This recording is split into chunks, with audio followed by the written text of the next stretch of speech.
Assalamualaikum warahmatullahi wabarakatuh. Kembali lagi bersama Teacher Ade.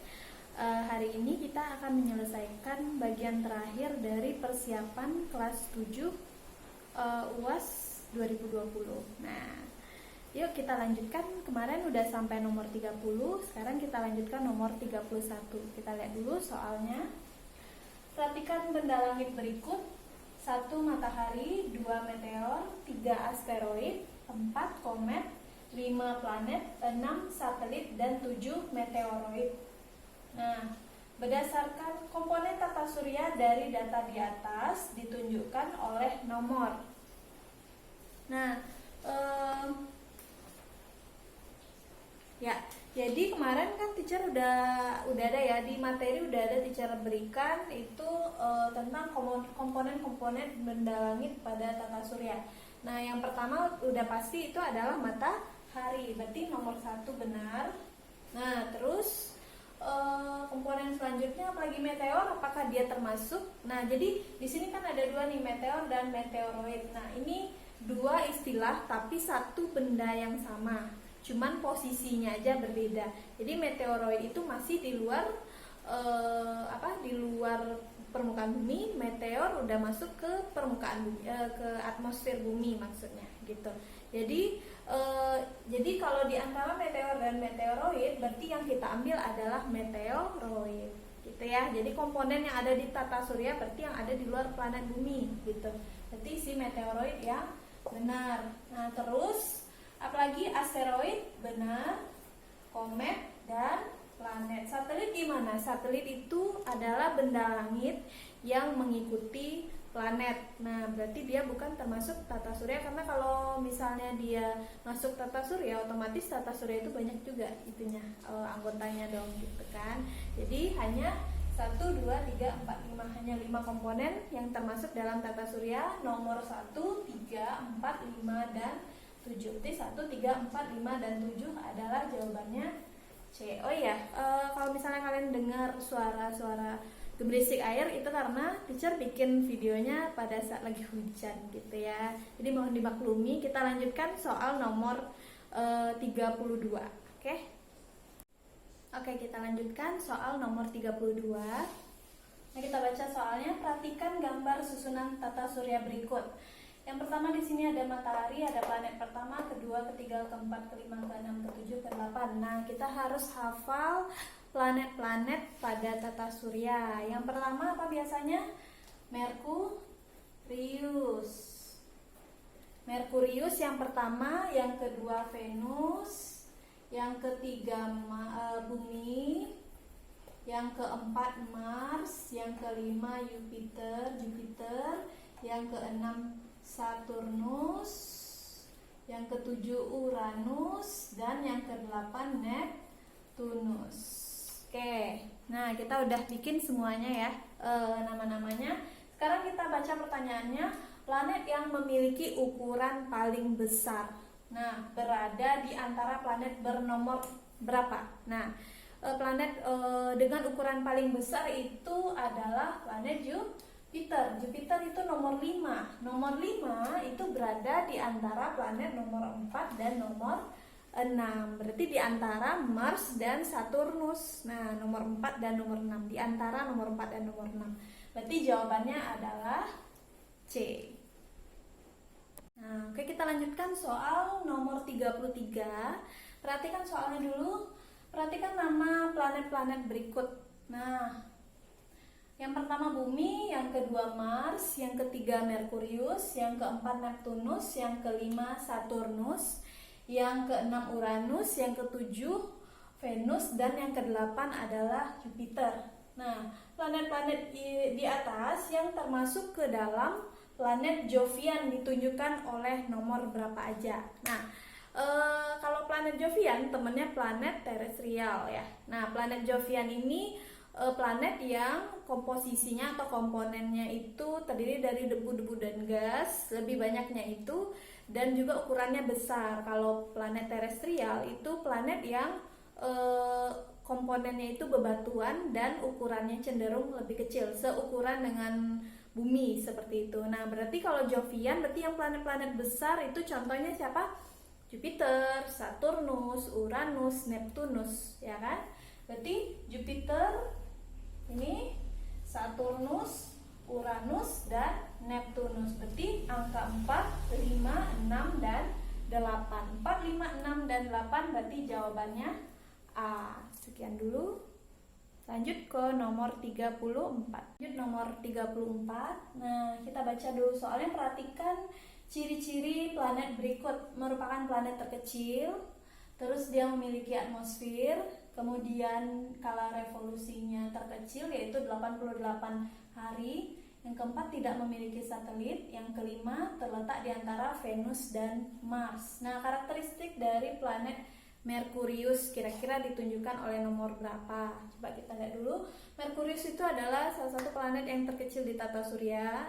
Planet yang terkecil di tata surya maksudnya. Kalau dulu kan Pluto yang terkecil ya. Kalau sekarang Pluto sudah tidak masuk lagi ke dalam tata surya. Berarti sekarang yang planet terkecil diraih oleh si Merkurius. Nah, berarti nomor 1 benar. Nomor 2, dia tidak memiliki atmosfer ya. Dia tidak memiliki atmosfer. Makanya kita tidak bisa tinggal di Merkurius. Terus juga dia revolusinya, kala revolusinya yang terkecil yaitu 88 hari. Kemudian dia juga tidak memiliki atmosfer. Jadi kalau kita ambil ini benar, yang ini salah, yang ini benar, dan terletak di antara Venus dan Mars. Ini bumi ya, berarti salah. Berarti jawabannya adalah 1, 3, dan 4. 1, 3, dan 4 jawabannya C. Oke, kita lanjutkan soal nomor 35. Kita baca dulu soalnya. Oke, kelihatan ya. Perhatikan tabel berikut. Yang pertama itu komet dan asteroid di sini ya. Di sini ada 2 buah ciri-ciri ya. Nah, kita lihat, kita tentukan mana yang betul. Dia harus dua-duanya betul. Nah, kita lihat di sini ciri-ciri komet dan asteroid yang benar. Berarti sebelah sini harus betul, sebelah sini juga harus betul.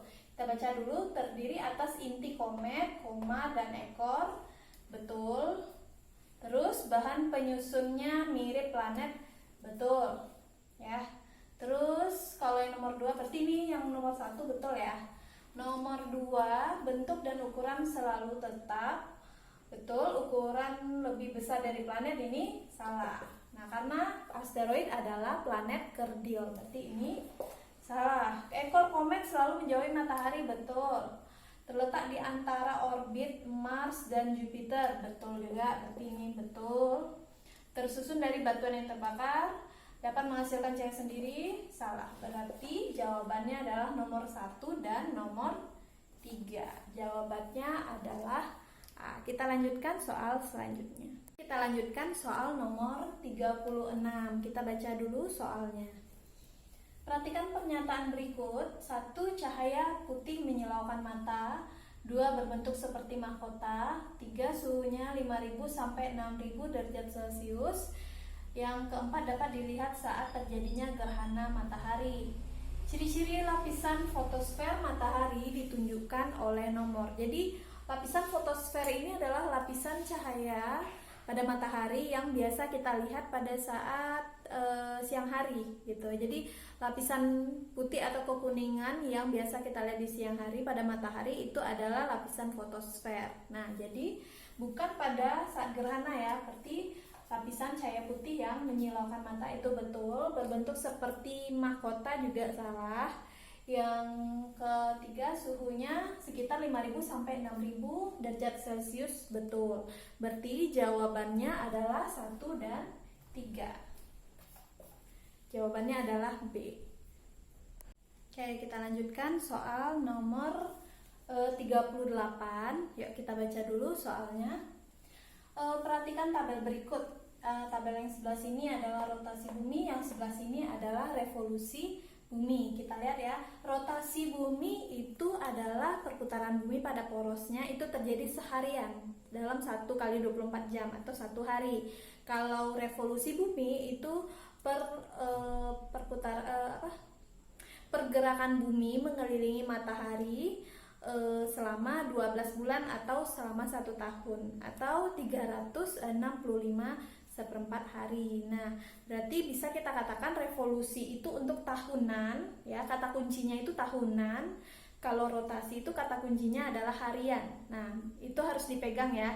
Jadi kita lihat dulu nomor 1, pergantian siang dan malam itu kategorinya harian atau tahunan.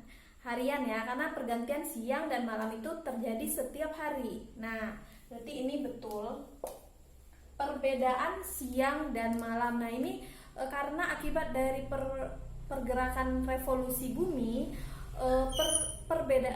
siang, waktu lamanya siang dan malam itu di belahan bumi belahan bumi di seluruh bumi itu berbeda-beda. Jadi misalnya kayak di daerah Norwegia atau di daerah Antartika atau di daerah mana gitu kan, jadi itu memiliki lama waktu siang dan malamnya itu berbeda-beda gitu.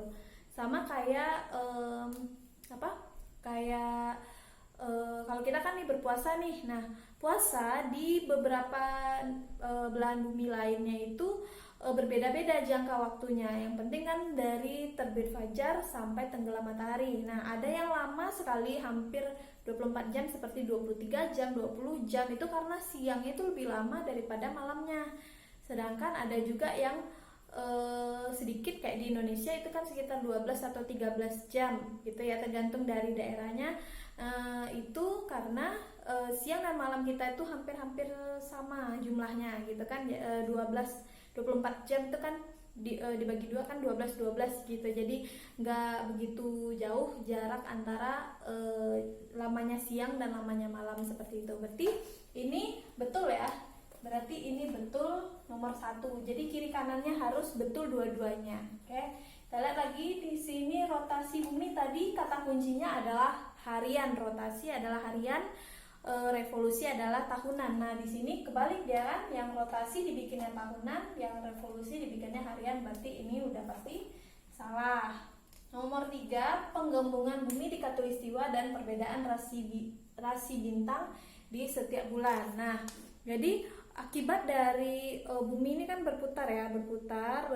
Nah, karena dia berputar, jadi akan di bagian khatulistiwa itu jadi lebih menggembung atau lebih melebar daripada yang di kutub. Jadi kutub itu seolah-olah dia memampat seperti itu. Jadi dia akan lebih jari-jari di kutub ke inti itu lebih kecil daripada jari-jari dari khatulistiwa, ujung khatulistiwa ke inti bumi seperti itu. Jadi terjadi penggembungan. Terus perbedaan rasi bintang tiap bulan itu benar karena dia terjadi setiap bulan selama 1 tahun seperti itu. Betul ya, berarti nomor 3 betul. Nah, ini lagi pergantian musim dan perbedaan waktu, ini lagi-lagi kebalik ya. Pergantian musim itu tahunan, perbedaan waktu itu harian. Jadi sama seperti misalnya kita di Padang itu misalnya sekarang jam berapa ya, jam 9. Kalau di Bali itu jam 10, kalau di Papua itu udah jam 11 seperti itu. Oke, berarti ini juga salah. Berarti jawabannya nomor 1 dan 3. Jawabannya adalah B. Oke, kita lanjutkan soal nomor 39. Perhatikan gambar berikut. Nah, ini ada matahari di sini, ada bumi dan ada bulan. Nah, jadi karena akibat dari posisi ini terdapat 2 bagian ya. Ada penumbra atas dan bawah, terus di tengah-tengahnya ada umbra. Penumbra itu bagian yang kabur atau samar-samar. Kalau yang umbra itu bayangan yang inti, jadi gelap sekali gitu. Nah, ketika bulan berada di penumbra, apa yang terjadi? Apa yang terjadi di situ? Ini gerhana apa? Kita tentukan dulu ini gerhana apa. Nah, kalau posisinya matahari, bumi, bulan, berarti bulannya di belakang ya. Nah, kalau matahari, bumi, bulan, berarti terjadi gerhana bulan ya, terjadi gerhana bulan. Nah, kita lihat dulu dia di posisi mana. Nah, karena dia berada di tengah-tengah, nggak pas di bagian yang umbranya, berarti dia terjadi gerhana bulan sebagian. Jadi jawabannya adalah C. Jadi kalau pas di sini letaknya di tengah-tengah, itu baru gerhana bulan total, gitu ya. Oke.